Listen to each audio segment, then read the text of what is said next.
Check the mic and make sure it sound right, boys.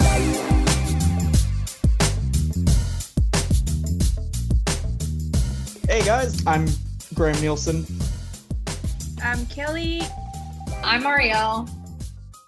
I'm Elena. Welcome to COVID Talk. Today we're mainly going to be talking about all of our different experiences prior to, during, and fingers crossed, hopefully after COVID. And I think Marielle, you wanted to I will get started with the start us questions. off.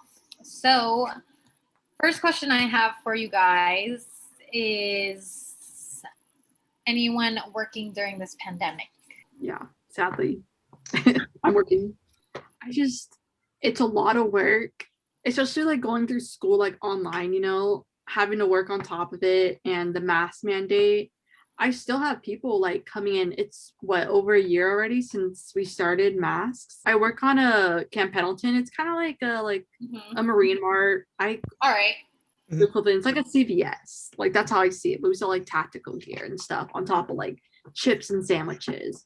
And like I have people fighting me every single day at work about wearing a mask. And I was like, Oh God. like I don't understand. Like it's been a year. They're like, why don't you have one? And I was like, okay, then go get it. Like sounds like a you problem.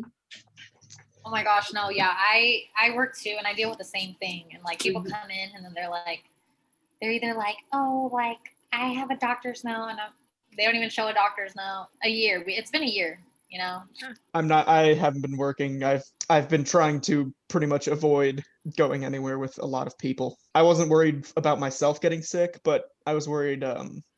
I live with my parents and they're mainly immunocompromised. I was worried that were I to get sick, I would potentially spread it to them and they would be in a lot more danger. And that fear kept me sequestered inside for a good portion of the year. Like I'd go out and get groceries occasionally, and it's so weird. It's still jarring to me even today to have to stay 6 feet apart from people, having to be really conscious about what you're wearing or like what kind of mask you're wearing, how you're keeping it on. Like there's people who don't wear their masks above their nose, or people who just have it on their chin or whatever. It's way more thinking. You have to think more about how you act in public than you used to, I feel. My roommates were like, oh, we're moving out 3 months early. Like we're going back to the desert, like where we live. And I was like, what? Like, because I don't want to go back to Marietta. Like all those anti-maskers, like, like I want to stay here in San Marcos. So it was like a scramble. I had to move back 3 months early to my parents' house. They're like how like Graham, like his parents are like immune compromised, so are mine. Like my parents are diabetics, like that type of stuff. Like they work from home, so they're okay, but like I'm out here like having to go to work and stuff, and like basically bleach down my whole entire body every time I enter the house. It was just so bad. I was locked in my room every day, like until I moved out again, because I like couldn't be around them. Like we had to eat dinner on opposite sides of the table because they didn't know like if I'm bringing something home from work, considering everybody there refused to wear a mask, they were like, I don't want to get sick. Like we love you, but like don't kill me, That whole mentality has a serious negative effect on mental health. But this past year, I've been having to like talk to my friends nearly every day just to stay sane. Also, it depends on the different stages of COVID, because at first I was really scared. Like I'm still really like stressed about it, but like at first I was really scared and I didn't want to go anywhere. And the first time I went to Walmart, I freaked out and I was so anxious because there's so many people. And then after a while, like you get used to it a little bit, but now I'm thinking like there's no way that once hopefully this is over, I'm not gonna have like PTSD, COVID things related. Like I don't see myself going to a concert anymore. I hate to say, but I like judge people who wear their masks wrong. Like I think you're gross. Like I look at you, I'm like, ew, like go away. I remember like, there's not come near me. there's one specific business, and my partner and I will look at it and we were like, we never saw people there, and we felt bad, but then the owner never wears their mask. And then I told them, I was like, you know what, I don't feel bad anymore because it's been a year. She knows how to wear it, she chooses not to. It's so weird. It's sort of like a stigma almost. People are more consciously like judging people who aren't wearing masks, or those who don't wear masks are judging people who wear masks. I mean, before COVID, I'd say like you didn't go to a place and look at all the people there and say, "Oh, gross, I don't want to be here because there's all of these people." But now we think that, and that's just such a radical change. It's so funny because I just moved here. Like, I moved here during the pandemic, and I don't know anybody besides my housemates and my partner, and that's it. And and then I was like, I want to make friends. So then we would go to like apps and stuff, and then we were like, it's kind of helpful a little bit because now we like, I know if you are anti-masker, I don't want to be your friend.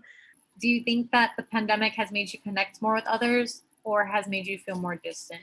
It's kind of 50-50. I mean, if the person is down to, stay in contact, then it I think in a way it kind of improves, makes your connection better if you could still connect with someone. But obviously, if the pandemic affected your relationship, then it just wasn't a good thing.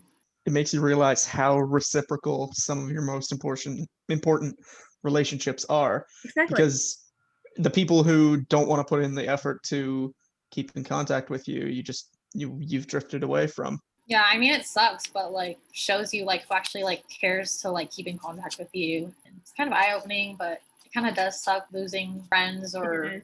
It's definitely, I see it as one of those things, kind of like when you transition from high school to college, or in your career path time, you realize that you only talk to these people. I realized that a lot this past year. I only talk to you because I had class with you, or we had the same major. That's the only reason I associate with you. I definitely agree. The whole 50-50 thing we mentioned earlier, I feel I felt so disconnected in the school and everything I was doing that I pushed myself to be more involved. Sometimes it works out for the better, Yeah, I met my partner during the pandemic. Oh, wow, twins. Yeah. Hey, good for you guys. We started dating online, and then it was in person when I moved here. I told them, I was like, I feel more connected with you than with people that I used to see every day, which is really interesting. There's two sides to the coin. One being fairly tragic, the other being somewhat hopeful. Honestly, I gotta just try to relax. My advice is probably try to just stay positive. Try to make the most of what you have. Yes. Yeah. My advice would be try to stay connected with the people that you love. Be respectful of others because you never know who's gonna be immunocompromised. So even if you don't wanna take precautions, just wear your mask. It's not that hard. I like that advice, Kelly. Taking a yoga class, highly recommend. It's a 1-week course. Yes, girl. Nice. So yeah, that was awesome, guys. Woo! Fantastic points from everybody. Yeah, claps all around. Yeah, thanks for coming. I think that's it. I think that's All right. Okay. All right, you guys have a good day. Awesome. You guys too. Bye. Bye. Bye.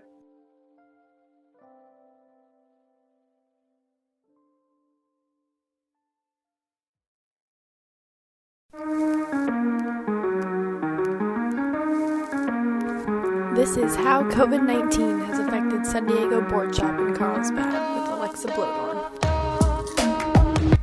The COVID-19 pandemic has impacted many businesses over the past year. With the closures, mask mandates, limited capacity, and social distancing rules, retail stores have been affected both negatively and positively. This story is based off of San Diego Board Shop in Carlsbad, a highly visited retail surf shop right in the heart of Carlsbad Village. In this episode, I'm going to interview one of the employees of San Diego to see how the pandemic has affected their store in particular. All right, we are here with Bree Sullivan. She's one of the managers at San Diego Board Shop in Carlsbad. Hello, Bree. How are you? I'm good. How are you, Alexa? I'm doing well. Thank you. Thank you for asking. I just have a few questions here about your store. All right, the first question is, looking back at the beginning of this pandemic, when was the store initially closed for the first lockdown? About a year ago right now. We closed down in March of 2020, and we reopened 2 months after that. What were the rules for being able to open again? The rules originally when we opened because we are technically a rental shop. So we opened up under that, and the entire store was closed. And then when we opened up our full doors, a couple days after that, it was at limited capacity. Masks had to be worn.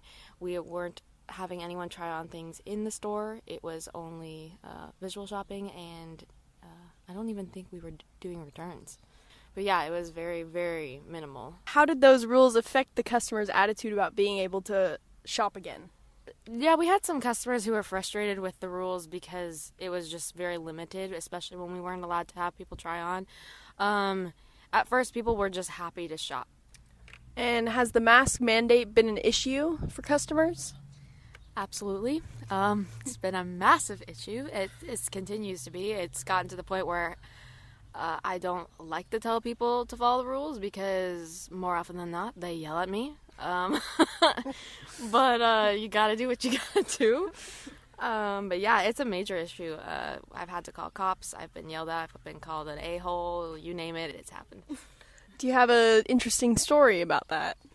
Which one do you want to hear? I mean, I got a lot. The best one. The best one? Well, recently, it was maybe a couple weeks ago, we had a lady come in without a mask and started yelling at my manager, Lucas, fully cussing him out, called him a Nazi, told him to go back to Germany. And he was like full screaming to where all the customers in the store stopped and walked and watched. We had people film. I luckily thought of having people email the footage to me so that we could send it to the police. She showed up 2 more times after that to harass us, and I had to call 911. It was so scary, my legs were shaking. Like, it was unbelievable. So, during the beginning stages of opening back up, was it difficult to order or receive new product for the brands you carry? Yeah, it was actually pretty difficult. We just couldn't get product in like people were wanting. It was basically a supply and demand of any hard good, like outdoorsy product. Surfboards, wetsuits, leashes, all of that was just flying off the shelves. We couldn't keep anything in stock. We couldn't get anything in stock. We were just getting any brand possible. It was pretty crazy. So now that we are just a little over a year into the pandemic, have you seen an increase in tourists or an increase in foot traffic in general to your store? Yeah, we've been starting to see more tourists. It's still mainly local tourists, but I've been seeing a few people from out of the country. We used to have a lot more, but it's starting to pick up. And then the foot traffic, it's increased. It's amazing. It's been some of the busiest times I've ever seen in my 2.5 years at San Diego. Has there been an increase or decrease of income for the past year? Yeah, we've had probably more of an increase than a decrease. I mean, there's specific times and days, like, we're kind of in our slower season right now, just in between spring break and summer. But it's been mainly an increase. People with their unemployment and stimulus checks have just absolutely boosted sales because people are bored and they've been home. Loungewear has just skyrocketed. I think that's honestly what originally brought in a bunch of the sales, like hard goods, loungewear, stuff for anybody at home. But yeah, I can't disclose any numbers of what we're selling, but I can say that in this last pay periods, which is like a bi-weekly, this last week, we're up 67% than we were in 2019. Wow. Yeah. That's crazy. So overall, do you think this pandemic has positively or negatively impacted the store? I'd say both. San Diego has a motto. It's customers for life through great customer service. And unfortunately, with this pandemic, we have lost our customers for life because they are not happy about the mask mandate and they don't agree with it. And I mean, quite frankly, I don't blame them to an extent. I mean, everyone's entitled to their own opinion and how they believe, but at the same time, we have to keep our doors open, and that means enforcing a mask mandate in our store. It has positively impacted us in the sense that we've had people stick by us and support us in what we do, and they're lifelong customers because of how we're running our store, but we also are losing people. I would say that we are having more positive impact than negative. I think most of our negative impact is outsiders, people outside of our state, because their states are open, and they come and they visit us, and they're not happy with the way we run. I'd say it's probably like a toss-up. I mean, our sales have driven upwards, and we talked about that, but I'd say it's gotten better, you know, and it's, I think, made the team closer. I mean, we have to really rely on each other, so there's not even just necessarily positive impacts with just outside of with our customer base, but there's positive impacts within. So yeah. Well, thank you so much, Bree. Appreciate it. You're welcome. Glad to be Hey here. guys, thanks for tuning into Boys Don't Cry, a podcast where I invite guests to talk about our stances on subjects that we hold near and dear to our hearts. This episode, I have a very special guest, my best friend. We talk about friendship, skateboarding, and being genuine. I hope you guys enjoy. This podcast contains strong language that may be offensive to listeners.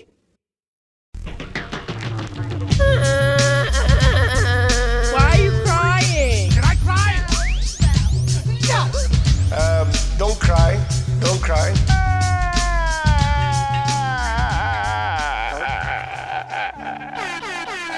Hey guys, welcome to the first episode of Boys Don't Cry with your host Andrew Caius. Today I have Ariel Augustin with me. Do you just want to introduce yourself to the pod? Hello, what's up?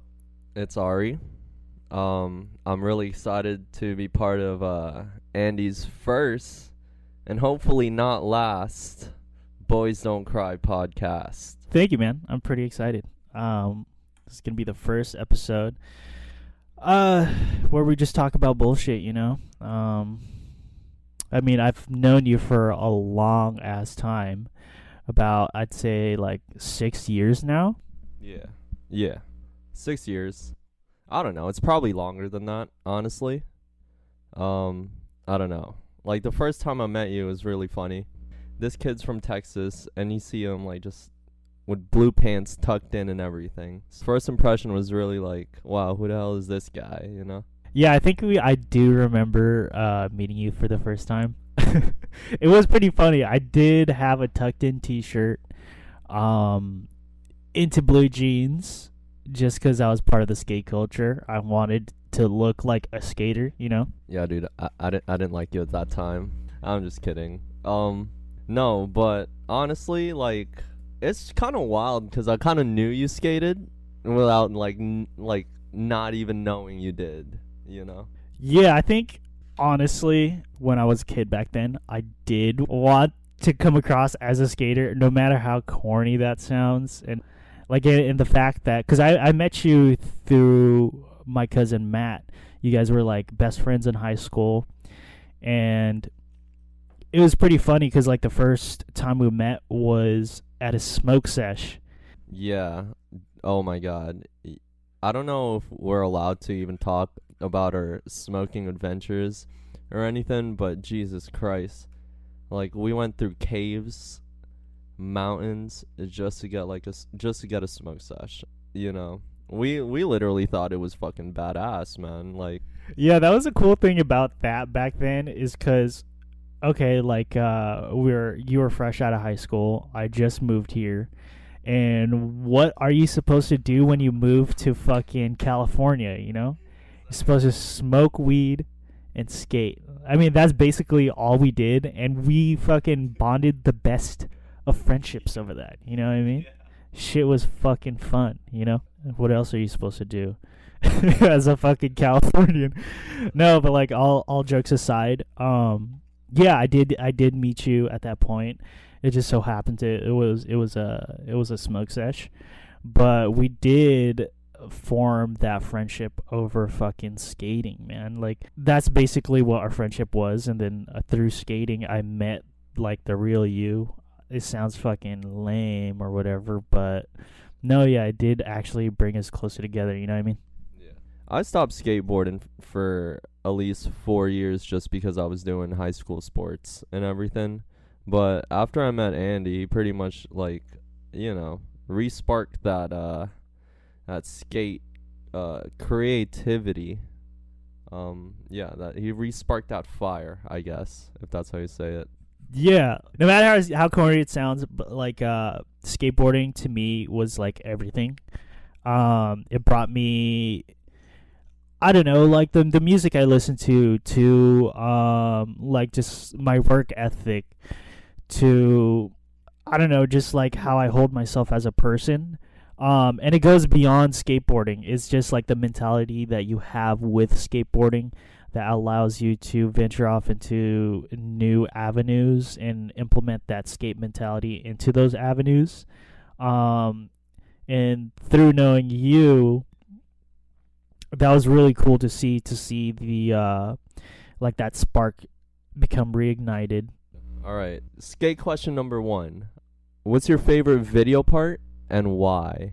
Okay, that's a hard one. I'm not really that much of like a video historian per se, but anything Mark Gonzalez does, just because he's a fucking nut, just because he's balls in, he leads stuff with his face. Like they don't call him the slam man for nothing. Like he'll slam to get a trick.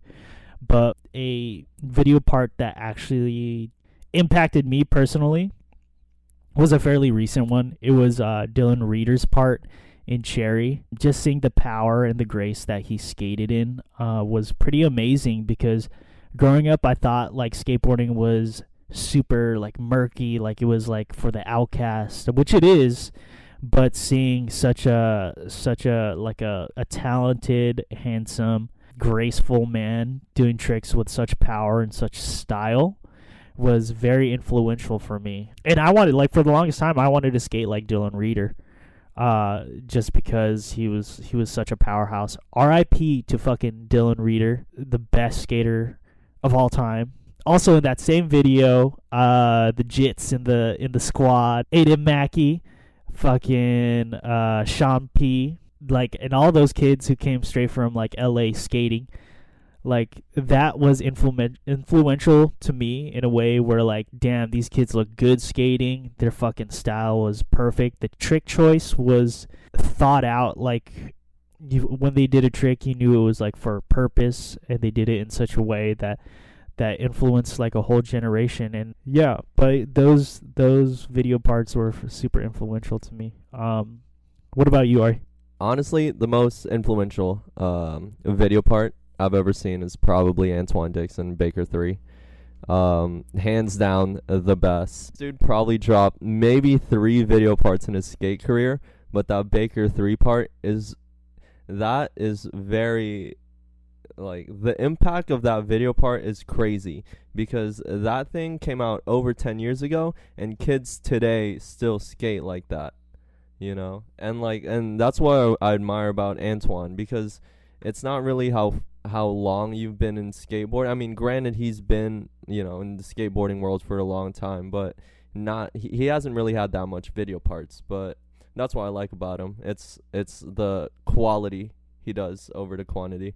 Yeah, exactly. Like, it's quality over quantity. And what made him such a fucking prolific skateboarder, especially when Baker 3 dropped, was his personality behind the skateboarding. He wasn't afraid to be himself. He wasn't afraid to act like himself in front of the camera. He wasn't afraid to do the tricks that he saw fit for his part. It's himself personified into skateboarding. And I think that's really cool how skateboarding does that. It's yourself personified on a skateboard. Your style fucking matters, no matter what everybody says. So, what's your opinion with skate competition with the skate league and everything like that? I think it's fucking good for the sport. I mean, skateboarding throughout its history has been that kind of thing. Of course, with like the Pepsi team, everything that's happening in Venice and Del Mar, like, of course, is going to be commercialized, but I think Antoine is a big testament to what skateboarding really is. It's like Jason Dill said, there's always going to be the upriver kids and there's always going to be the downriver kids. Hey guys, I just wanted to take a quick break and rewind for a bit just to explain what Jason Dill meant. So the upriver kids are basically pros who are cookie cutter, watch what they say and do, and tone themselves down to appeal to the greater public. The downriver kids are the skateboarders who are not afraid to show their grimy side, who don't put a filter on what they say or do, and hold themselves true to who they are. Now back to the show. The upriver kids, Street League. Upriver kids, fucking Maloof Money Cup. But the downriver kids is where the core of skateboarding is. You'll have your fucking Antoine Dixons. You'll have your fucking Sean Pablos. You'll Sage Ellicesters. You'll